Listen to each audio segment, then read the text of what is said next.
le chamanisme, ça t'aide à contourner en fait notre état limité, en état de veille, qui est conditionné par notre trauma, par nos croyances limitantes, par plein de choses. Ça t'envoie dans cet état-là où tu peux avoir accès à cette sagesse intérieure, tu peux avoir accès à cette conscience de l'amour qui est en toi, autour de toi. Et ça te permet, ça, en fait, de dépasser certaines choses qui peuvent être justement des traumas.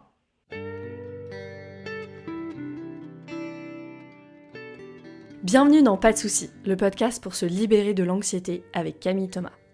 Je suis Camille et avant d'être coach de santé, j'ai été une grande anxieuse. Je me suis libérée de l'anxiété le jour où j'ai compris que ce n'était pas dans ma tête.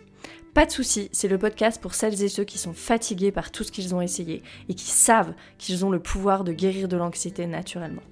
Alors si tu veux vivre sans anxiété et que tu as l'intuition qu'on ne t'a pas tout dit, ce podcast est pour toi.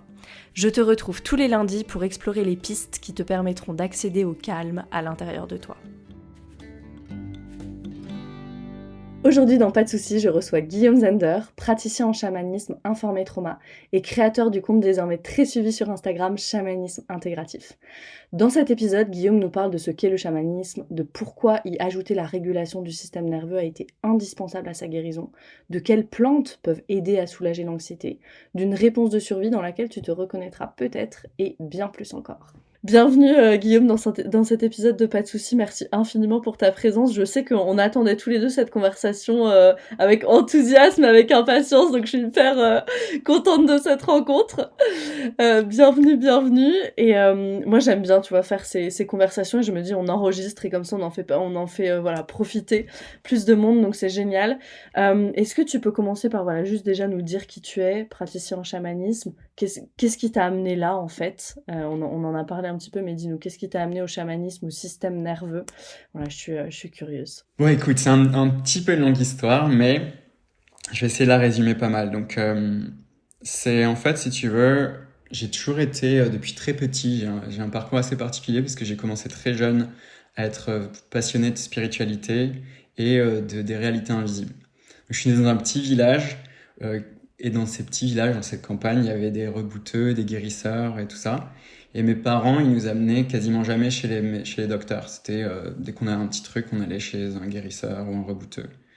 Et en fait, à peu près vers les 7 ans, il y a une guérisseuse comme ça qui a demandé à mes parents si ils étaient OK pour que j'aille chez elle. Et donc j'allais les mercredis après-midi chez elle. Et elle commençait à m'apprendre du coup à sentir les énergies des plantes, des arbres, des êtres humains et tout ça. Donc si tu veux, c'est ça, donc à 7 ans, c'est ça qui a lancé ma passion pour, on va dire, pour la spiritualité et l'approche du travail énergétique avec les réalités invisibles. Donc j'ai toujours eu ça toute ma vie. Et après, j'ai une deuxième histoire d'amour dans ma vie qui est la forêt et la nature. Et très jeune aussi, je me suis dit, moi je veux travailler dans la forêt, je veux aider la nature. Donc c'est ce qui a donné une direction à ma carrière.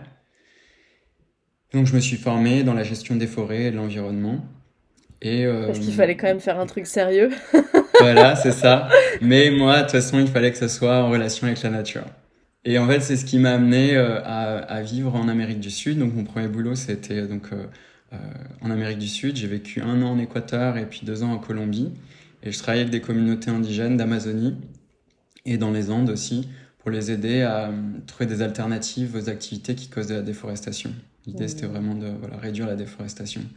Du coup, comme j'étais passionné de spiritualité, évidemment, tout mon temps libre, moi, je l'ai passé avec les chamans des communautés, avec les herboristes traditionnels, avec les sages-femmes, avec tous les guérisseurs que je pouvais rencontrer. C'était vraiment un truc qui me passionnait.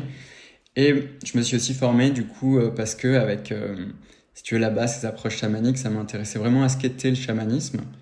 Donc je me suis formé aussi auprès de Michael Harner, qui est un anthropologue, qui a écrit une école qui s'appelle la Foundation for Shamanic Studies, où il transmet ce qu'il appelle le core shamanism, c'est-à-dire vraiment ce qu'est le chamanisme au cœur. Il y a un noyau universel de pratiques que tu retrouves dans toutes les cultures chamaniques du monde.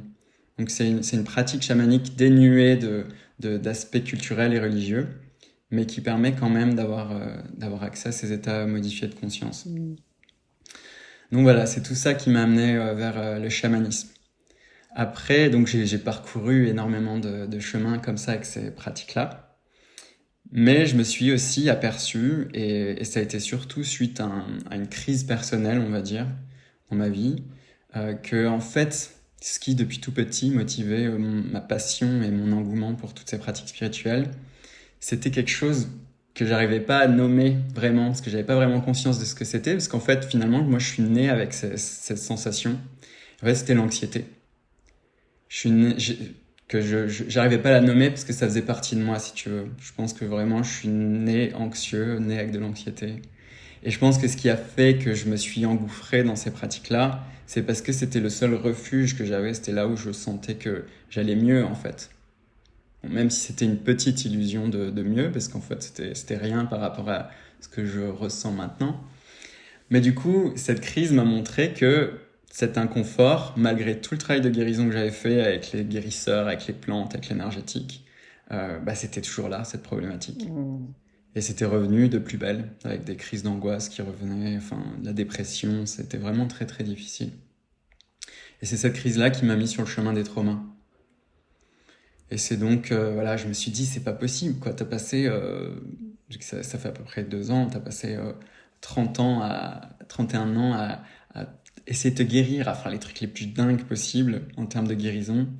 Et t'as toujours la même problématique que t'as en fait depuis l'enfant. Et j'ai eu la chance, alors voilà, est-ce que j'ai été guidé, je sais pas, mais de commencer à m'ouvrir à ce qu'est le système nerveux et la réalité du trauma dans le corps. Et là, je me suis aperçu qu'effectivement, en fait, j'utilisais ces pratiques chamaniques et spirituelles comme une échappatoire maintenant. C'était plus vraiment quelque chose de... Ça m'a aidé à survivre, je pense, tu vois, ça m'a aidé à continuer à évoluer, à grandir, à être un adulte. Mais c'était vraiment une échappatoire. Ok. Ouais. Et donc, pour toi aujourd'hui, avec tout ce parcours et ces réflexions, est-ce que on doit d'abord s'occuper de réguler son système nerveux et après on peut aller dans des pratiques? Est-ce que tu les proposes en même temps? Comment est-ce que tu vois la chose aujourd'hui avec ce recul un petit peu?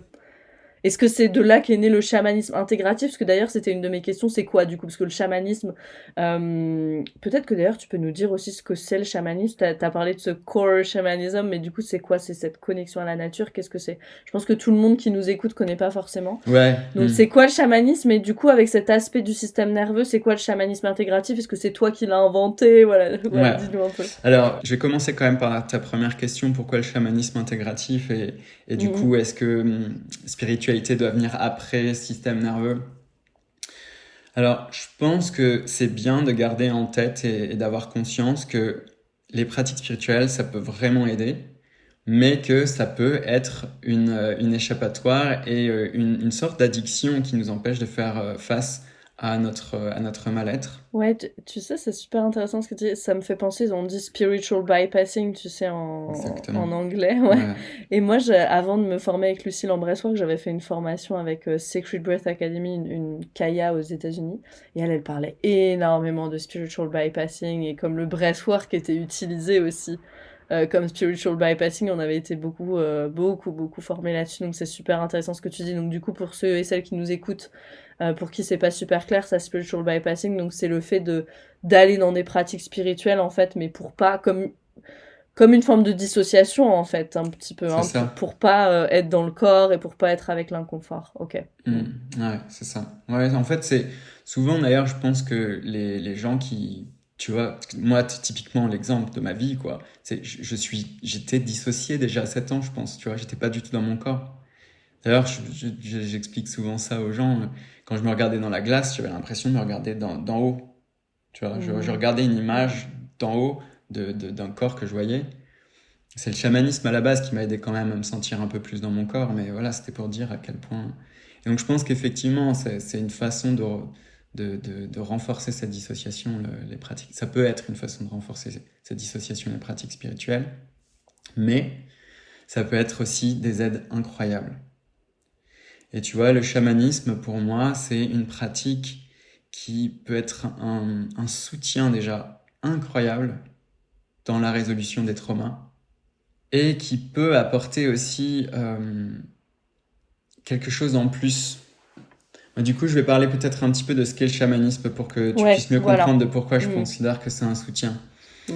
Donc, il faut savoir que le chamanisme, c'est une pratique qui est probablement la pratique spirituelle la plus ancienne qui soit du monde. On a retrouvé des traces de chamanisme, de pratiques chamaniques dans des grottes préhistoriques qui datent d'à peu près 100 000 ans en arrière. Nous, les êtres humains, ça fait à peu près 200 000 ans qu'on est sur la planète, hein, donc ça, tu vois, ça fait au moins depuis la moitié de l'histoire de l'humanité qu'on aurait des pratiques chamaniques. Donc voilà, c'est déjà quelque chose qui remonte à loin dans notre patrimoine ancestral, si tu veux. Mais un autre truc qui est super intéressant, c'est que ces pratiques-là, en fait, on les retrouve absolument partout dans la planète. Donc, le mot chaman, c'est un mot qui vient d'une tribu sibérienne, le peuple Tungus. Et dans leur langue, ce mot chaman, ça veut dire celui ou celle qui peut voir dans le noir. Donc c'était un mot qui était utilisé pour décrire ces personnes qui avaient la capacité de voir au-delà de la réalité quotidienne, tu vois, ce qu'on peut pas voir avec les yeux. Et en fait, les anthropologues qui ont étudié ce peuple, ils ont pris ce mot chaman et ensuite ils l'ont calqué, ils l'ont appliqué à toutes les tribus du monde où il y avait ces personnes qui avaient cette capacité à interagir avec les réalités invisibles. Donc oui, le mot chamanisme, si tu veux, il est relié à une tradition, la tradition Tungus sibérienne. Mais en fait, il a été utilisé simplement comme un vocabulaire qu'on avait perdu pour décrire un phénomène qu'on retrouve de façon universelle dans le monde entier. Donc, t'as pas besoin d'appartenir à une culture particulière, d'avoir des plumes sur la tête ou d'être amérindien pour faire des pratiques chamaniques. Merci de rappeler ça. Je pense que c'est très important parce que je pense qu'on associe vraiment ce mot à effectivement ça ou à cette appropriation culturelle, etc. Et je pense que c'est super important les travaux que font. Comment c'est celui qui t'a Michael enseigné Harner. Ouais, Michael Harner, tu vois, de Mm. ce cold shamanism. Je pense que c'est super intéressant justement un petit peu cette comment on dit, to bring together, quoi, d'amener ensemble tout ça, en fait, Ouais, ouais. bien sûr. Et tu vois, nous-mêmes en Europe, on avait des chamans en fait. Mm. Dans les temps plus anciens, tu vois, à l'époque des Celtes, les druides, c'était en fait nos chamans. Donc, il y a des mots même, ils avaient tu vois, moi je suis très intéressé par la spiritualité druidique, j'ai fait beaucoup de recherches justement sur les pratiques chamaniques dans notre patrimoine à nous, et on retrouve surtout dans le pays de Galles, en Irlande, ils avaient des mots qui décrivaient ces personnes qui étaient capables de voir dans les réalités invisibles. Donc ça fait partie de notre patrimoine aussi. Plus tôt dans l'histoire, tu vois, au niveau du Moyen-Âge, les sorcières, c'était nos chamans. Sorcières aussi, elles étaient capables d'interagir avec les esprits, avec les réalités invisibles. Donc nous, on a été complètement coupés. On est probablement la seule culture, enfin une des seules cultures qui a été coupée de son patrimoine chamanique ancestral. On a tué les druides, les Romains.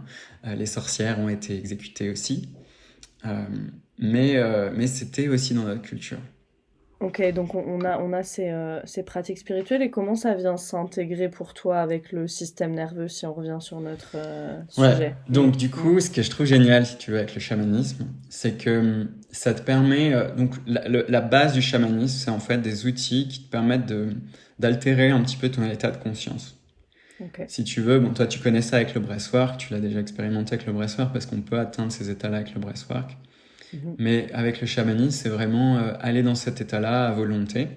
C'est un peu l'état, donc ça je le dis pour les personnes qui nous écoutent, parce que toi tu le connais, mais c'est un peu l'état dans lequel on se trouve au moment où on va s'endormir, mais qu'on n'est pas encore tout à fait endormi, mais qu'on n'est pas non plus totalement réveillé, et qu'on peut avoir un peu une sensation bizarre avec des images, des visions et tout. Le chamanisme, ça te fait rentrer dans cet état-là à volonté et en sortir à volonté. Ok. Est-ce qu'il y a des personnes, souvent j'ai cette question-là moi, donc je vais te poser exactement la même question de débutant si j'ai envie de dire, est-ce que c'est comme l'hypnose ou pas? Parce que souvent c'est ce à quoi on compare.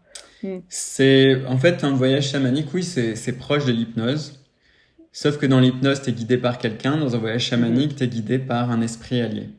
Ok. Et ton intention. Super. Tu gardes toujours le contrôle, hein, c'est vraiment une pratique, contrairement à enfin, si tu veux, tu peux aussi le comparer à un état méditatif très profond, le voyage chamanique, l'expérience chamanique, sauf que la méditation, t'es totalement passive, hein, t'es censé justement ne rien faire. Dans le voyage chamanique, t'es très active. C'est vraiment, tu as une intention, un but, et il y a vraiment un voyage de l'esprit qui se met en place. Ok. D'accord? Donc c'est à peu près Ouais. cet état-là. Mm. L'avantage, si tu veux, de cet état-là, c'est que ça te permet de prendre du recul et de dépasser les limitations que tu peux avoir dans un état normal, dans un état de veille normal, où tu as tes traumas qui sont là, qui t'empêchent d'avoir accès à ta sagesse intérieure, en gros, la conscience que tu as de l'amour à l'intérieur de toi. Le chamanisme, ça t'aide à contourner en fait notre état limité, en état de veille, qui est conditionné par nos traumas, par nos croyances limitantes, par plein de choses. Ça t'envoie dans cet état-là où tu peux avoir accès à cette sagesse intérieure, tu peux avoir accès à cette conscience de l'amour qui est en toi, autour de toi. Et ça te permet, ça, en fait, de dépasser certaines choses qui peuvent être justement des traumas. Hmm, ok. Et justement, cet état de conscience modifié, je sais que les personnes qui ont pas mal d'anxiété, ça peut faire un peu peur. Je sais que j'ai souvent ces réponses, moi, avec le breathwork, oulala, état de conscience modifié, je sais pas trop. Euh, J'imagine que c'est hyper sécurisant de t'avoir toi qui as cette connaissance du système nerveux, cette connaissance de qu'est-ce que c'est en fait de être en sécurité, se sentir en sécurité dans le corps et t'amènes le chamanisme. Euh, Finalement, comment tu fais? Est-ce que on crée d'abord la sécurité dans le corps et après on peut aller dans le voyage chamanique. Quelqu'un qui Exact. a des gros traumas ou beaucoup d'anxiété, c'est conseillé. Comment est-ce que tu travailles avec ça? Ouais, non, c'est une super remarque. C'est vrai que quand il y a beaucoup d'anxiété, mais même, parce que tu vois, je pense que vraiment, surtout moi qui enseigne le chamanisme à pas mal de monde, euh, je pense qu'on a tous des niveaux d'anxiété plus ou moins forts. Et même les gens qui se considèrent pas comme étant anxieux, j'ai vu moi dans mes stages, depuis que je les ai informés trauma, à quel point de commencer par créer la sécurité dans le corps, c'est ce qui te permet d'avoir un accès très très puissant et profond à ces états de Mmh. conscience modifiés.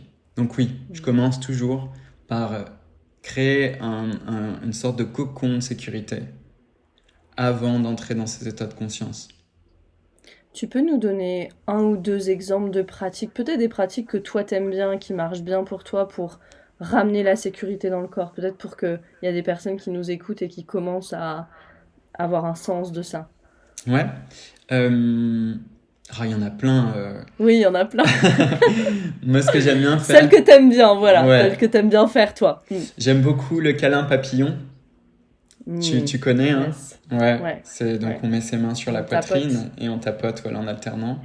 Ça, Mhm. j'aime bien. Après, des choses toutes simples, mais comme par exemple poser une main sur son cœur et puis tu vas prendre un temps pour être avec son corps et faire un body scan, scanner son corps, voir où c'est qu'il y a des tensions, où est-ce qu'il y a des endroits des parties de nous qui sont lumineuses, relaxées. Et puis, saluer les parties qui sont tendues, leur dire qu'elles sont bienvenues et les prendre en compte. Ça, parfois, juste ça, tu vois, ça suffit pour que tout le système nerveux se relaxe et qu'on puisse être un peu plus entier et ouvert à l'expérience chamanique.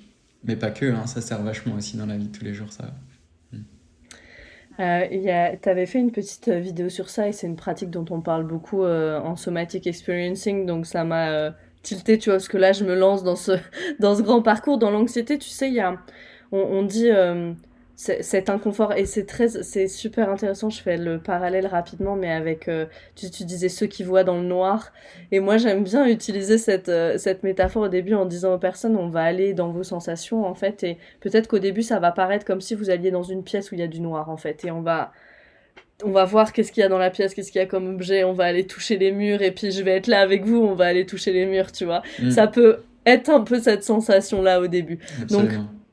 de ressentir ces sensations qu'on peut avoir quand on est anxieux, d'être avec l'inconfort, et puis de penduler comme ça. Alors, on peut penduler entre quelque chose d'extérieur et d'intérieur. C'est quoi la pendulation? Est-ce que tu l'utilises? Toi, je trouve que c'était intéressant d'en parler ici parce que c'est quelque chose de très concret et qu'on peut utiliser finalement pour traverser ces sensations. Ouais. Mm. Alors, ben, écoute, justement, c'est pour moi un des gros points forts, si tu veux, du travail avec le chamanisme. Donc, j'utilise la pendulation, pas que forcément nécessairement en chamanisme, mais c'est un des gros bénéfices pour moi de cette pratique. Parce qu'en fait, quand tu commences à une pratique chamanique, les chamans, ils ne travaillent jamais eux-mêmes seuls. C'est ce qui fait aussi la particularité du chamanisme, c'est que le chaman ou le praticien en chamanisme s'associe avec des experts des mondes invisibles. C'est ce qu'on appelle les esprits alliés. Ok. Donc, ils sont des esprits bienveillants, transcendantaux, c'est-à-dire qu'ils ont transcendé l'ego, il n'y a pas d'ego, il n'y a pas de personnalité, remplis de compassion, qui vont guider le chaman en lui apportant la vision, la sagesse, les énergies de guérison, tout ce qu'il a besoin de savoir. Donc ça, c'est la vision chamanique. Personnellement, moi, je considère que c'est un mécanisme qu'a notre psyché de pouvoir projeter en fait à l'extérieur de soi ce qui est à l'intérieur de nous. Moi, le chamanisme, en fait, c'est ça. Ça te permet de projeter en fait des qualités que tu as déjà en toi, mais auxquelles tu n'as pas accès. Pour moi, les esprits alliés, c'est un peu en fait des parties de nous en fait que le son du tambour, l'état modifié de conscience nous fait projeter à l'extérieur, mais en fait, ça te met en contact avec ce qui est à l'intérieur, mais auquel tu n'as pas encore accès. C'est vraiment drôle que tu dises ça parce que moi j'ai été élevée dans la religion catholique, bon voilà, assez détendue et tout ça, et puis j'ai tout rejeté à l'adolescence, puis après quand j'ai reconnecté, mais plutôt spirituellement, tu vois, pas avec la religion, mais plutôt spirituellement, je me disais, en fait Dieu c'est un miroir. J'avais cette, tu vois, cette réalisation-là que, en fait, Dieu c'est un miroir, il me renvoie, c'est magnifique. Mais oui. C'est les esprits alliés, là, ça me fait penser à ça. Mais pour moi, tout est un miroir, tu vois, tous les rituels, ne serait-ce que le matin, moi j'allume une bougie sur mon autel. Allumer une bougie, pour moi, c'est pas tant le fait d'allumer une bougie à l'extérieur qui est puissant. Pour moi, c'est le fait que ce symbole de la bougie, ça pour moi, c'est dans ma psyché, dans mon corps, ça évoque un sentiment de paix, un sentiment de lumière, mais qui en fait, ça me le refait ressentir à l'intérieur de moi par ce geste extérieur. Le chamanisme, c'est ça en fait. Tu vois, tu t'associes. Bon, moi par exemple, mon esprit allié principal, c'est l'esprit d'un cerf. Ce cerf, en fait, il représente plein de choses en moi qui en fait sont en moi, mais auxquelles j'ai pas toujours accès. Donc du coup, pour en revenir sur la pendulation, c'est extraordinaire, si tu veux, pour aller explorer l'inconfort, d'avoir cette ressource qui est auprès de toi, qui peut être l'esprit d'un animal, l'esprit d'une plante, l'esprit d'un ancêtre, l'esprit d'un chaman, l'esprit d'une énergie, voilà. Et donc moi, c'est ce que je fais. Je mets en contact les gens avec leurs esprits alliés parce que en fait, ça crée une ressource de bienveillance, de compassion, de lumière, de sécurité qui va les aider à partir à l'exploration des parties un peu plus sombres. Que quand tu le fais seul, ça, sans avoir cette ressource, ça peut tout de suite te mettre en mode survie, en dissociation, et ce qui peut te mettre en mode panique, et c'est ce qui peut te faire peur justement d'aller réexplorer ces parties de toi. Mais là, avec le chamanisme, tu as cette ressource super profonde. Ouais, c'est super intéressant, parce que c'est exactement ce qu'on retrouve dans le somatic experiencing de Peter Levine, en fait, toujours cet aller-retour entre l'intérieur et l'extérieur, et puis je vais voir que je cherche une ressource à l'extérieur et je reviens à l'intérieur et je cherche. Et en fait, dans le chamanisme, c'est le même mouvement finalement. C'est ça. Cet aller-retour entre ton esprit allié et toi, où on pourrait dire, Peter Levine, il dit entre une ressource à l'extérieur et je reviens à l'intérieur, mais finalement, c'est le même mouvement. Ouais, exactement. Super intéressant. Donc si vous nous écoutez, si vous voulez rentrer en contact avec votre esprit allié, on va parler à la fin de l'épisode de où est-ce qu'on te trouve, Guillaume. Si vous voulez déjà commencer à le faire juste avec une ressource comme ça à l'extérieur de vous, ça peut être laisser ses yeux se poser sur quelque chose qui nous fait du bien, qui est beau, une belle illustration, une couleur, une texture, une plante qui me fait du bien que j'ai dans la pièce. Et puis je reviens vers mon ressenti et je repars à l'extérieur pour être avec ma sensation, mais ancrée dans le présent en même temps. Et ça nous permet une intégration qui est très intéressante et de traverser cet inconfort. Et souvent, moi, ce qu'on me dit en breathwork, j'ai pu être avec la sensation et c'était ok en fait. J'étais avec la sensation de l'anxiété et je respirais à travers ça et je me suis rendu compte que c'était ok en fait. Ouais. Je crois que c'est une des plus belles choses qu'on peut me dire à la fin des séances de breathwork, ça. Je voulais parler avec toi, justement, on connaît maintenant bien le lien entre anxiété et trauma. l'anxiété, c'est un symptôme finalement, hein, c'est une de nos réponses, c'est un symptôme. Qu'est-ce qu'on a à notre disposition, nous les humains? Il y a ces 4 réponses traumatiques de survie. Est-ce qu'on peut en parler un peu? Et puis je voulais aller un petit peu en détail dans l'une d'elles, qui est le phoning, dont toi tu parles pas mal et que je trouve super intéressant, parce qu'on n'en parle pas beaucoup en France. Peut-être parce que le mot est anglais et qu'il n'y a pas de traduction super bonne, et du coup, voilà, on y va avec peut-être un peu plus de résistance, mais est-ce qu'on peut parler rapidement hein, de ces 4 réponses qui sont à notre disposition quand on se sent en danger? Et puis le phoning, c'est quoi en particulier? Ouais. Le trauma, c'est quand en fait il y a une menace qui est perçue ou réelle. Ça peut être donc j'insiste sur le fait que ça soit perçu parce que c'est pas forcément une menace réelle dans le sens où quelqu'un va nous agresser. Ça peut être vraiment quelque chose que notre corps perçoit comme étant une menace. Et je trouve j'aime beaucoup ton discours là-dessus où tu rappelles souvent si c'est vraiment toxique, si vous êtes vraiment en danger, barrez-vous, on est bien d'accord. Souvent, la plupart du temps, 90% du temps, c'est perçu. Ça arrive que ce soit réel, mais ok. Ouais. C'est important. Et du coup, en fait, quand le corps perçoit une menace, que ce soit réelle ou pas, notre système nerveux va mobiliser une énergie de survie. C'est ce qu'on appelle du coup les réponses du système nerveux pour la survie. Et donc l'énergie peut être mobilisée vers l'extérieur en direction de la menace pour la détruire ou la rendre hors d'état de nuire. C'est ce qui s'appelle donc la réaction du combat, hein, le fight or flight. Hein, c'est une de ces réactions-là. C'est vrai qu'en anglais c'est pratique parce qu'on a les 4 F, donc ouais, c'est l'énergie de combat, c'est fight en anglais, du coup, ok. Ouais, c'est ça. L'énergie peut être mobilisée le plus loin pour nous amener le plus loin possible de la menace, donc la fuite, hein, le flight. L'énergie peut être mobilisée vers l'intérieur de soi. Ça, c'est ce qu'on appelle le figement, la congélation, en anglais freeze. Ça, c'est-à-dire que plutôt que d'être... on va aller complètement à l'intérieur dans le but de se rendre invisible en fait, à la menace, mais aussi dans le but de toute l'énergie du corps va se couper au cas où en fait, ça viendrait à la mort pour nous protéger des sensations désagréables, de la douleur qu'on pourrait ressentir si la menace nous attaque. C'est un peu le dernier recours. Ouais, c'est cette espèce de... Moi, j'aime bien dire un court-circuit. Je sais pas si c'est tout à fait juste, mais c'est ces grosses énergies sympathiques et dorsales ensemble et ça fait un espèce de court-circuit. On est figé, ouais. Ouais, c'est ça. Ouais, c'est bien. Et après, du coup, il y a une 4e réponse possible qui est celle du phoning, donc du plaire pour survivre ou du apaiser pour survivre. Cette fois-ci, en fait, l'énergie de notre corps va être mobilisée pour charmer la menace, pour l'apaiser. Faire en sorte que si on fait plaisir à la menace, ça va calmer en fait son état d'agressivité et elle sera plus vraiment une menace pour nous et ça va nous permettre de survivre. Et comment ça se traduit alors quand... donc, on a des réponses un petit peu... je vais dire par défaut, si on peut le dire comme ça. Enfin, en tout cas, des réponses vers lesquelles notre système va plus instinctivement que d'autres. Le phoning, du coup, c'est quoi? J'évite le conflit à tout prix, je dis oui alors que je voulais dire non. Comment est-ce que ça va se manifester pour que les personnes qui nous écoutent, elles puissent se dire ah ouais, en fait, je pense que je suis dans cette réponse ou non, c'est pas moi.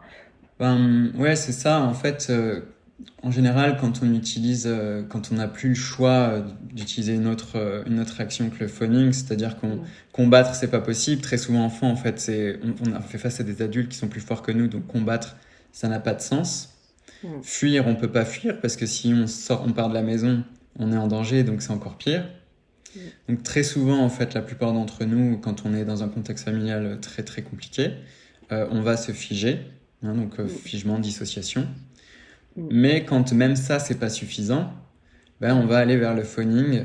Donc on va faire en sorte de répondre à tous les besoins avant même qu'ils soient formulés de la personne ou des personnes qui peuvent devenir des menaces. Donc on va tout faire dans ce qui est dans notre possible pour que cette personne soit bien. Et donc ça veut dire se sacrifier soi-même, sacrifier ses besoins. Si moi je suis pas d'accord avec quelque chose, je vais pas oser le verbaliser parce que je sais que si je le verbalise, ça risque de créer du conflit et donc d'activer la menace.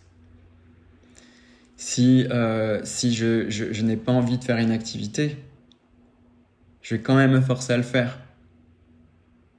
Si j'ai pas envie de sourire à une blague ou de rigoler à une blague, parce que c'était une blague qui est remplie d'offenses, qui est même pas drôle, je vais me forcer à rire pour être sûr que la menace ne soit pas activée par ma réaction, que ça me mette pas en danger.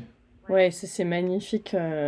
Moi, je les qualifie vraiment de magnifiques réponses de survie, mécanismes de protection qui étaient tellement utiles à ce moment-là, mais qu'après, malheureusement, deviennent maladaptives parce qu'on les emmène dans nos relations d'adultes, en fait. Voilà, c'est ça. Le truc, c'est que c'est tout à fait, c'est génial, c'est magique si tu veux, et comme tu dis, c'est magnifique que le corps ait créé ce genre de choses, parce que c'est vrai qu'effectivement, ces comportements, ils nous ont protégés.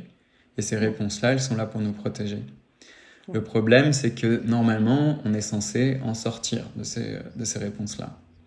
Mais malheureusement, la plupart d'entre nous, pour en sortir, en fait, on a besoin de soutien. Soit que ce soutien, on le trouve à l'intérieur, mais ça, c'est super difficile quand on est enfant. Soit on devrait le trouver à l'extérieur, avec nos parents, les gens qui nous entourent.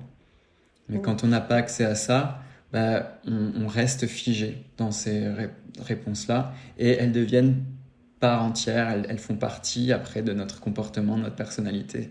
C'est un truc qui est activé en nous et qui inconsciemment va toujours s'activer. Et donc effectivement, dans notre vie adulte, ça se retrouve. L'agressivité, tu vois, le fight, c'est facile, c'est à se dire, ok, c'est pas, mon comportement n'est pas bien, je suis trop agressif pour rien. La fuite, ça devient un peu plus délicat, figement encore plus délicat. Le phoning, c'est pour ça que j'adore en parler, parce que c'est presque invisible, quoi.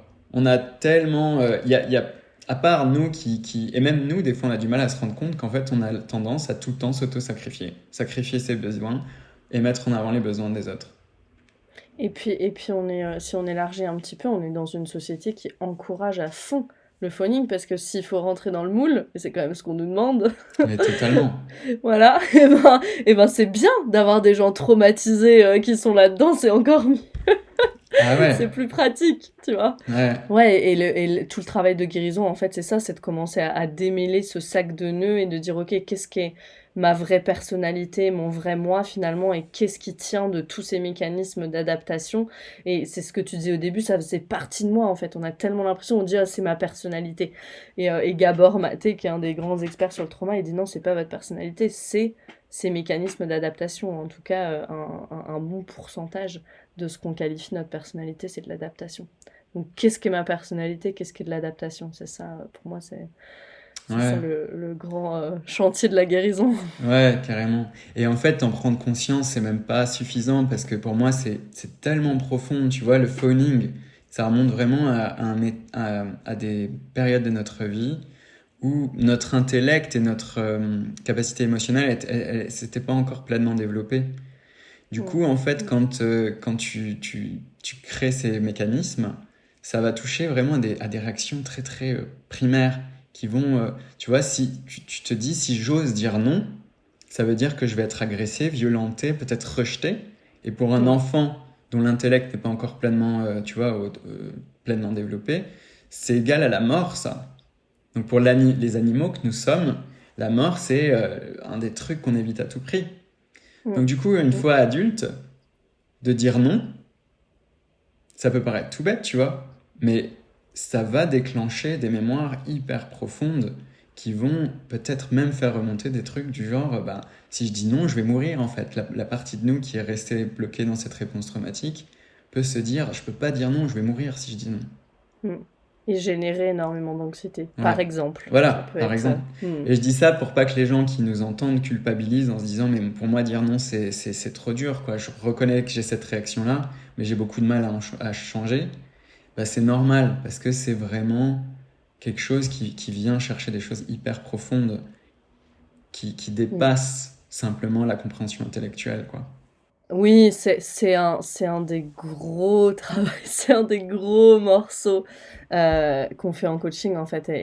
Et moi, je dis souvent aux personnes que j'accompagne, je dis, ok, cette question des limites, hein, on parle souvent de poser ses limites, dire non, c'est ça.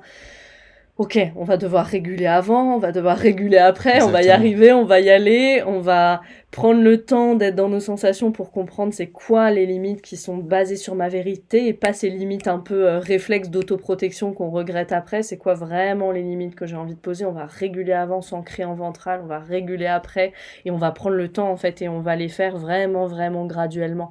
Peut-être qu'au début c'est de juste écrire ce que Mm. j'aimerais poser comme limite. Ouais. Personne va le lire, je vais juste l'écrire, peut-être qu'après je vais le verbaliser. Et peut-être qu'après, une fois que je suis assez régulée, assez ancrée en ventral, et ben là je vais pouvoir l'exprimer Exact. vis-à-vis d'une autre personne. Mais voilà, il y a tout ce travail en amont à faire et ça met du temps et c'est Ouais. ok que ça mette du temps en fait. Ouais. Mm. Parce qu'il y a un autre phénomène aussi que je trouve super intéressant dans le phoning, c'est que on a vraiment développé une capacité à ressentir dans le corps de l'autre ce qui se met en place au niveau nerveux, et en fait à le ressentir dans nos corps, et en fait ça peut avoir tendance même à nous faire internaliser en nous ce que l'autre ressent. Mm. Mm. Et du coup, les fawners, les gens qui ont cette réaction-là, euh, on peut vraiment avoir tendance à plus avoir conscience de ce qui nous appartient à nous et Mm. ce qui appartient à l'autre. Du coup, on peut être au clair avant d'être au contact de l'autre personne. Tiens, ça c'est ma limite. Mm. Par exemple, je sais pas, un choix de vie. J'ai envie de devenir végétarien. Quand je suis toute seule, c'est facile, tu vois, je sais que c'est ça. Je vais dans ma famille, je leur exprime cette envie. Ça déclenche une réaction dans leur corps. Je la ressens, je l'internalise et là, je me mets à douter. Je me dis, ok, non, en fait, je vais remanger de la viande, je suis pas. Tu vois ce que je veux dire? Il y a un peu ces Complètement, mécanismes aussi. complètement. Et Oui. d'où retrouver la sécurité dans le corps d'abord seul, pour être Mm. OK avec sa limite, pour avoir des endroits de sécurité qui font on internalise plus aussi les réactions des autres. Ça, moi, c'est un truc Complètement. sur lequel j'ai beaucoup travaillé. J'avais tellement tendance à en fait fusionner avec les réactions de l'autre parce que c'était mon mécanisme de survie. C'était ça qui me permet, Mm. c'était mon baromètre en fait. Je me disais, c'était comme ça que je pouvais savoir, tiens, là, il va falloir que j'agisse de cette façon-là pour pouvoir apaiser les personnes qui étaient agressives autour de moi, par exemple. Mm. Ouais, donc finalement, c'est d'abord, en fait, c'est une question d'être dans sa sécurité. Et je dois d'abord faire le travail pour être encore plus en sécurité dans ma vérité que en sécurité dans la tribu, finalement. Ouais, ouais. C'est presque ça. Hmm. Il faut que mon niveau de sécurité dans ma vérité, il dépasse le niveau d'appartenance à la tribu, ce qui est un gros morceau, parce que l'appartenance à la tribu, Dieu sait que c'est la survie et depuis très, très, Ah très, oui, très, très longtemps. ouais.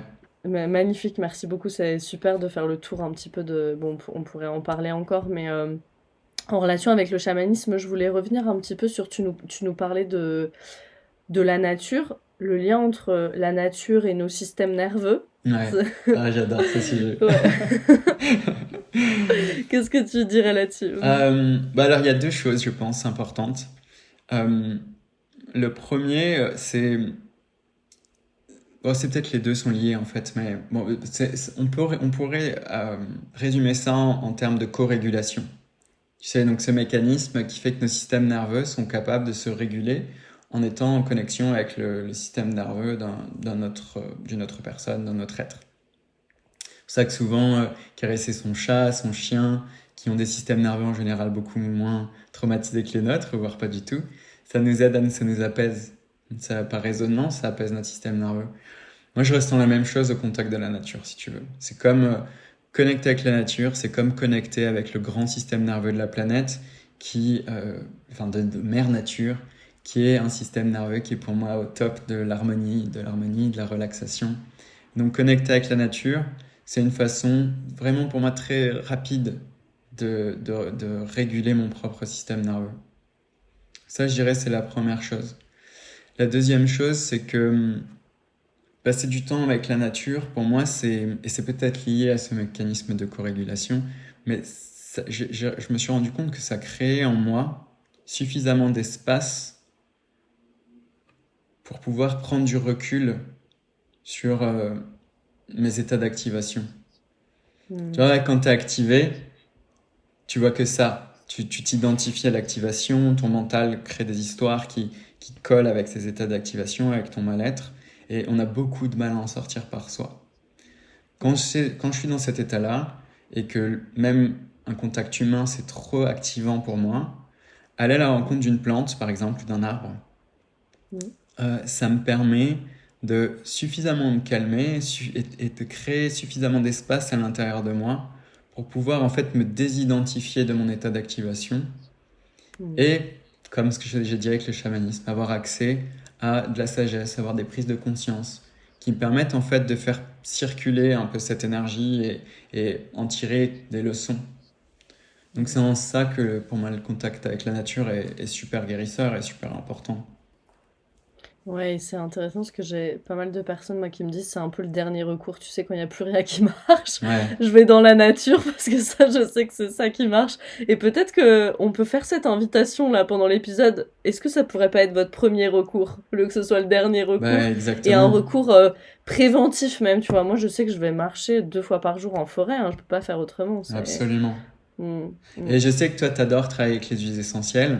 mm, Ben, ne serait-ce que tu vois d'avoir une bouteille d'huile essentielle et de la sentir, mm.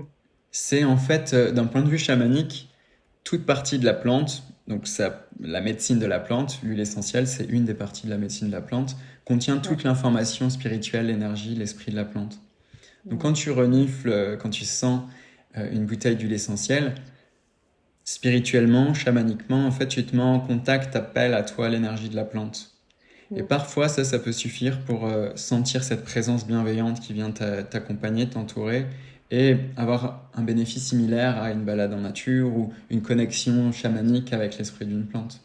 Donc ça, c'est Ouais. des trucs tout simples aussi qu'on peut avoir comme ressource de Ouais, et si régulation. on les fait, j'imagine, un petit peu plus en conscience, effectivement, Voilà. et voilà, Ouais, appelé à soi, ouais. c'est magnifique, surtout pour les citadins, c'est super. Bah ouais, c'est pour ça que je Ouais, dis ouais, ça. ouais. Ouais. Oui, On n'a oui. pas toujours la chance d'avoir accès à une forêt ou à un parc. Ouais, Mais donc, ouais, ouais. les huiles essentielles, les fleurs de bac, les élixirs floraux, c'est aussi Mm, des façons magnifiques. Pour moi, pareil, les fleurs de bac, à partir du moment où c'est fait avec, en conscience, où tu sais, tu reconnais que tu invites à toi, en toi, l'énergie d'une plante. mm, mm. Une infusion, même une Magnifique. infusion, tu vois, faire une infusion de verveine ou de rose. Moi, j'adore travailler avec l'esprit de la rose. Des pétales de rose, une infusion de pétales de rose. Tu bois ça en conscience, en sentant que tu rentres en contact avec cet esprit bienveillant, rempli d'amour qu'est la rose. Et tout de suite, ça crée cet espace qui te permet de sortir de ou en tout cas pas en sortir, mais en tout cas prendre suffisamment de recul, si tu veux, pour te désidentifier de cet état traumatique dans lequel tu peux être bloqué. C'est top que tu parles des plantes parce que je voulais justement te poser la question. Peut-être on va parler de l'anxiété parce que c'est le thème du podcast, peut-être sur l'anxiété. Je sais que tu avais partagé l'avoine. Moi, je connaissais pas du tout l'infusion d'avoine. C'est génial. Je te remercie. J'ai Ouais, découvert ça. J'adore. Et ouais. puis, ça infuse pendant longtemps, 4 heures, je crois. Tu 4 disais, heures. c'est assez long. Bon, c'est génial. Est-ce qu'il y a je crois que tu avais parlé du tilleul pour la colère aussi. Voilà. Est-ce qu'il y a des plantes comme ça que toi t'affectionnes tout particulièrement ou que tu conseilles dans l'anxiété? Je sais que tu travailles plus du coup en herboristerie, donc avec la plante entière. Et puis Ouais. comment on peut les utiliser? Peut-être en infusion, cataplasme, voilà, comment tu les utilises? Ah ouais, moi, j'adore ce sujet aussi, j'adore. Donc ouais, plantes pour l'anxiété, pour moi, il y a vraiment des incontournables. L'avoine, c'est la première, parce que l'avoine, en interne, ne serait-ce qu'en interne, tu vois, c'est vraiment une plante qui a tout ce qu'il faut pour physiquement, physiologiquement, nourrir ton système nerveux. Elle a tous les Mm. nutriments dont les nerfs ont besoin pour se régénérer, et ça, c'est vachement important. Parce que tu vois, faire du travail sur les traumas, en fait, ça déclenche aussi tout un travail physiologique de restructuration du système nerveux. Donc l'avoine, elle aide vraiment à faciliter ça. Mm, mm. Euh, Ouais, moi j'en parle plus avec du coup ouais, les nutriments, vitamines, minéraux, la nutrition holistique, pas forcément les plantes, mais c'est super intéressant du coup sur le sujet des plantes, mais effectivement, je pense que c'est tellement important de soutenir au niveau physio parce que tu vas absolument. demander tellement d'énergie à ton système nerveux, ouais. Dès Ouais, que tu veux sortir du pilote automatique, hop, ça, on commence à prendre beaucoup plus d'énergie, donc magnifique. Ok. absolument. Ouais. Et sous quelle forme alors? Parce que l'infusion d'avoine, je pense que c'est ultra inconnu au bataillon pour plein de personnes qui nous écoutent. Où est-ce Ouais. qu'on peut la trouver? Sous quelle forme on Donc la prend alors, cette ouais, avoine? c'est pas l'avoine, tu sais, qu'on prend pour le petit-déj, hein. C'est pas le flocon d'avoine, quoi. Ouais, ouais. Voilà, c'est les sommités fleuries sèches d'avoine. Ok, C'est pas ok. forcément évident à trouver en France, Mais bon, je sais pas comment. Moi, en tout cas, j'ai des liens d'herboristes qui les vendent. Je sais pas si on peut peut-être les mettre dans la description du On peut podcast. les mettre dans les show notes, carrément. Ouais, Ouais, on ouais. mettra ça dans le lien. Et Super. après, il y a une façon particulière de préparer l'avoine pour vraiment justement retirer les bienfaits nutritifs, qui est donc une infusion dont je parle dans ce réel que tu as vu sur Instagram. Une infusion assez forte avec 30 grammes de plantes pour 1 litre d'eau. On fait infuser 4 heures, on filtre et on boit ça tout au long de la journée. Ok. Voilà. Ok. Et donc ça, qu'est-ce qu'on fait? On boit sur une journée, on doit se faire une cure, on le boit de temps en temps quand on sent qu'on en a besoin. Donc, si vraiment, tu vois, dans les grandes périodes d'anxiété, moi, je me fais ça en cure et j'en bois pendant tous les jours pendant 2-3 semaines. Ok. J'ai des personnes que j'accompagne qui ont fait des cures de 3 mois. Enfin, c'est une plante qui est très sûre, tu vois, il n'y a pas de contre-indication particulière. Super. Voilà. Après, sinon, moi, ce que je fais en entretien, c'est que je mélange l'avoine avec de la mélisse, qui est mon autre plante favorite pour le système nerveux, donc la mélisse citronnée, le tulsi, donc le basilic sacré. Et je mélange ces plantes ensemble et je bois 1 tasse par jour. En général, je bois ça, tu vois, 1 heure avant de me coucher le soir. Le tulsi, c'est aussi une plante adaptogène, hein, qui est super pour le système nerveux. La mélisse aussi, très calmante. Voilà. Oui, et la mélisse, elle pousse chez nous en plus, donc magnifique. Enfin, je sais pas, mais moi en Slovénie, elle pousse chez moi, j'en récolte, donc on peut la trouver, c'est facile. C'est hyper abondant. Ouais. L'avoine aussi, en fait, l'avoine pousse de Mm. partout dans la nature. Mais bon, on a un peu perdu cette reconnaissance des plantes-là. Mais l'avoine, c'est super commun chez nous aussi.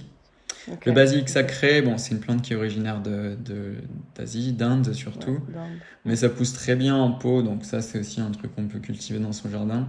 C'est super Ok. bon. Ouais. Donc voilà. Super. Ouais. Ok. Et après, dernière plante que je mentionnerai pour l'anxiété, pas nécessairement pour ses aspects physiologiques ou en herboristerie, c'est la rose. Mais ça, c'est vraiment parce que la rose, c'est une plante spirituellement, si tu veux, qui crée un C'est cocon. l'amour divin, la Ouais, rose. c'est ça. Ouais, c'est... Ouais. ouais. Et il n'y a pas besoin nécessairement, tu vois, parce que l'huile essentielle de rose, elle est quand même assez onéreuse, mais d'acheter des pétales de rose et d'en boire de temps en temps, c'est super bénéfique. Une petite recette que je vous donne, parce qu'elle est tellement délicieuse, tellement facile à faire, c'est de faire un miel infusé de pétales de rose. Un miel médicinal. Donc tu vas dans ton jardin, si tu as la chance d'avoir un beau rosier, tu ramasses des poignées de pétales de rose, tu les mets dans un bocal qui soit sec, et tu verses par-dessus du miel liquide. Ok. Du miel de fleurs, du miel de lavande, peu importe, il faut que ce soit juste un bon miel qui n'ait pas été pasteurisé et liquide. Et tu verses ça sur tes pétales de rose, tu fermes le bocal et tu retournes le pot tous les jours.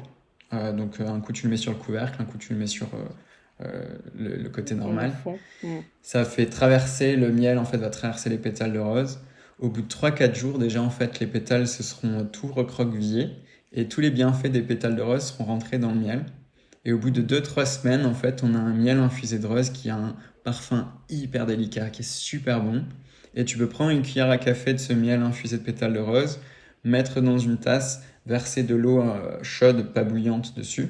Et en fait, ça te fait une infusion instantanée de rose qui est absolument divine. Et c'est comme un espèce de câlin, si tu veux, pour le corps, pour le système nerveux et pour ton système énergétique. Donc ça, j'adore. On va arriver à la fin de l'épisode, donc on va pas pouvoir parler de tout, mais c'est magnifique parce que c'est une belle antidote aussi, l'amour de soi, la compassion envers soi-même, une antidote à la honte, hein, et le trauma, il peut nous générer tellement de honte, donc magnifique. La rose, super, super belle plante. Merci Guillaume pour tout ça. Quelques questions pour toi un petit peu sur voilà, ton chemin à toi. Tu nous en as parlé un peu au début, mais peut-être en tant qu'entrepreneur, je sais qu'il y a beaucoup d'entrepreneurs qui nous écoutent. Donc voilà, ton chemin de développement avec l'entrepreneuriat, est-ce que ça a été un chemin de guérison aussi? Un chemin de développement personnel, j'imagine. Un chemin de guérison, est-ce que tu avais des peurs au début? Est-ce qu'il y en a qui sont toujours présentes? Qu'est-ce que tu as transmuté? C'est quoi un peu les next steps pour toi? Ouais, c'est peut-être un peu bateau ce que je vais dire, mais moi je vois vraiment le business comme un chemin, un peu comme un... Tu sais, j'imagine, j'ai pas d'enfant, mais un peu comme quand t'es un enfant, quoi. Tu sais, les parents, ils disent souvent, l'enfant te fait vraiment évoluer. Moi, une entreprise, c'est aussi ça. Ça te met Mm. face à tes peurs, ça te met face à tes blocages, à tes limitations. Donc oui, j'ai fait face à tout ça. Ça a été vraiment hyper difficile à plein de moments. Surtout à l'époque où j'avais pas, si tu veux, cette conscience du système nerveux, j'avais pas conscience qu'il y a certains événements, certaines étapes de la création et le maintien d'une entreprise qui pouvaient me lancer dans des réponses traumatiques desquelles je sortais pas, quoi. Mm. Donc, Mm. ouais, pour moi, ça a été très riche, en fait, d'appliquer aussi ces connaissances des traumas et du système nerveux sur mon business et être conscient en fait de chaque étape, de ce que ça Mm. déclenche en moi et de voir en fait quelle part de moi est déclenchée, qu'est-ce qu'elles ont à me dire et comment est-ce que je peux les aider à se sentir mieux et à les intégrer en fait dans cette aventure, quoi, parce que c'est une sacrée aventure. Ouais, Hmm. moi, ça a été, je pense, un de mes gros apprentissages, c'est temps d'intégration. Parce que je me donnais jamais ça dans l'entreprise. Tu sais, je terminais jamais les boucles, en fait. C'était Ouais, toujours... et la boucle, elle est presque terminée, mais non, non, je célèbre pas, je fais rien, et je suis déjà dans la boucle d'après. Il y avait pas d'intégration et pas de célébration. Donc ça a été mes gros apprentissages. Mais est-ce que ouais. c'était que tu avais toujours en fait les yeux sur un objectif encore plus grand et puis ouais. Next step, next step. Ouais, mais C'est... c'est beau ce que Ah tu oui. dis. Ouais, prendre le Mm, temps de célébrer les étapes et faire attention à ce mécanisme que moi j'ai beaucoup aussi et je suis vigilant de qui est, tu vas toujours se focaliser sur presque ne jamais être complètement satisfait de ce que tu as déjà atteint et toujours se dire aller plus haut, aller plus haut, aller plus mm, haut, aller plus mm. loin. Et je pense que c'est cette... tu sais, un petit peu comme quand on dit, ok, est-ce que je peux être avec une sensation désagréable et puis être avec quelque chose d'agréable en même temps. Tu vois, il y a deux réalités qui sont possibles en fait. Et pour moi, dans l'entrepreneuriat, c'est vraiment le challenge de... Il y a deux réalités qui sont possibles. Je suis en immense gratitude et super satisfaite de ce que j'ai fait. Je suis capable de me retourner et de voir, waouh. Et en même temps, je sais que je suis pas encore peut-être là où j'ai envie d'être. Et je sais que j'ai mes prochaines étapes et que je veux aller encore plus loin, mais ça m'empêche pas d'être complètement satisfaite de la situation d'aujourd'hui. Et ça, pour que ça infuse complètement en moi, ça a mis ouais, du temps. Je pense que ça y est, je pense toujours work in progress. Je me le rappelle vraiment, Ouais. vraiment souvent, mais Et tu trouves pas que c'est un peu comme le travail avec les traumas? Parce que finalement, tu progresses, tu vas vachement mieux, mais il y a exactement. toujours des parties de toi qui vont pas bien et c'est un peu toujours Mm, cette danse mm, aussi. Et ça, moi, ça me fait du bien de me rappeler ça, tu vois. C'est pas parce que tu fais beaucoup de travail sur tes traumas que, en fait, tu vas arriver vers un top où tu te sentiras toujours super bien. Il y a toujours les Moi, deux. j'aime vraiment la métaphore de la cicatrice, tu vois. Je me dis, ok, la blessure, elle est là. La blessure, elle est là, et puis elle est un petit peu plus rigide, un petit peu plus sensible qu'à d'autres endroits de la peau, tu vois. Ouais, Et quand ça va venir toucher la cicatrice, ok, bah moi, je vais avoir besoin de réguler plus que quelqu'un d'autre à cet endroit-là, parce que elle est exactement à cet endroit-là. La cicatrice là, vous me voyez pas parce qu'on est en podcast, mais je suis en train de montrer un endroit de ma main. Mais peu importe où est-ce que c'est sur le corps, si cet endroit-là il est touché, un peu comme le talon d'Achille, hop, si moi je suis touchée sur mon talon ou que j'ai une blessure à cet endroit-là, ouais. et ben ok, je vais avoir besoin de réguler un petit peu plus. Et je pense que ce qui a été très important pour moi, c'est d'accepter ça. Que moi j'avais besoin de plus de régulation à cet endroit-là, tu vois, et de pas laisser ma Mhm. critique intérieure à chaque fois s'engouffrer dans la brèche, tu vois, en me disant mais tu devrais être capable, c'est quand même pas une situation compliquée, etc., etc. Tu vois, non, non, j'ai besoin de régulation et c'est ok en fait, puisque Ouais. maintenant j'ai les outils et ça va plus vite et Mhm. ça va plus de façon plus légère aussi. Ouais. Mm. Mhm. C'est quoi tes prochaines étapes, tes rêves? Tu vois quoi pour chamanisme intégratif? Mhm. Chamanisme intégratif dans 2 ans, 5 ans, 10 ans? Ouais, écoute, c'est mon rêve. Mon rêve pour le moment, c'est j'aimerais créer en fait une école pour former des thérapeutes qui utilisent ces outils-là. Ouais, Magnifique. pour qu'il y ait Mm. plus de praticiens qui utilisent ces outils-là. Parce que Mm. ça fait trop de bien et on Mm. en a Mm. tellement besoin.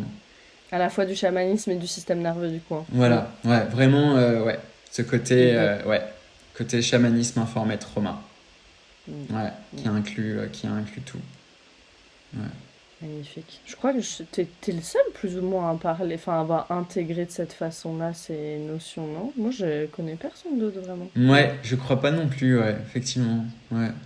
Superbe. Est-ce qu'il y a eu une ressource, quelque chose, un podcast, un livre, une personne qui t'a aidé beaucoup, toi, sur le chemin, aidé ou marqué en tout cas, et où tu pourrais dire à quelqu'un, ou peut-être quelqu'un qui veut, tu vois, commencer avec le chamanisme ou commencer avec le système nerveux, tu dirais, bah voilà ce que je te conseille, commence par là, tu vois. Ouais, ouais.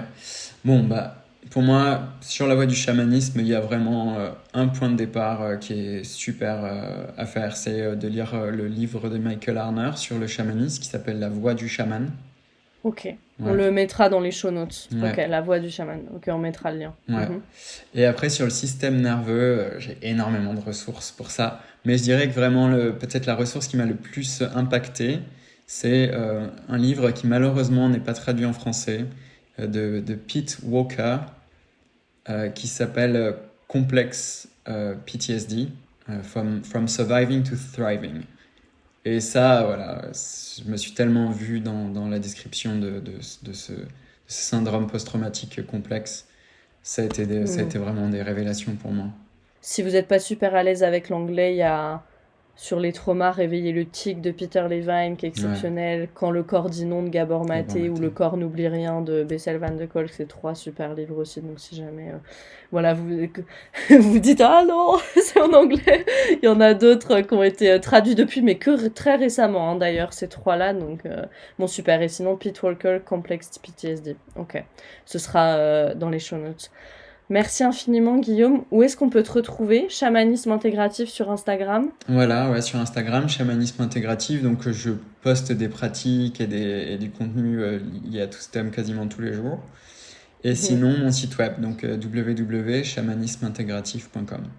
Ok, si on veut être informé, du coup, pour le moment, tu es complet sur les accompagnements individuels, mais tu as aussi des choses en groupe. Donc, si on veut être informé, on s'inscrit à ta newsletter. Voilà, c'est ça le mieux. Et en Ok, plus, en faisant ça, on peut télécharger un voyage chamanique gratuit, informé trauma. super. Donc, ça peut être une bonne introduction pour celles que ça intéresse ou ceux que ça intéresse.